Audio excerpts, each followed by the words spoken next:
Hey guys, in this video we're going to talk about how you can transfer Spotify playlist to Apple Music or on iOS. But before we begin, make sure to hit that subscribe button down below. It really helps me out. So first of all, open up your app store and just search for Songs Shift and download this app here. And after downloading, simply open it up and you will see this type of interface.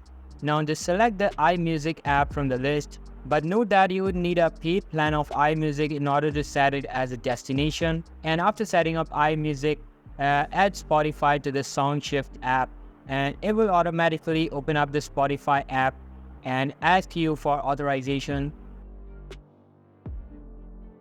And after authorizing, go back to the app, tap on Continue and select Get Started. Now tap on the plus icon at the top right corner. Select the playlist option under Source tab, and this is Spotify in our case. It will then ask you to select the playlist and then import it into your iMusic app, and that's it. This is basically how you can transfer Spotify playlist to Apple Music or on iOS. So that's all for today's video. Hope you liked the video. I'll be waiting in the next one. See you soon.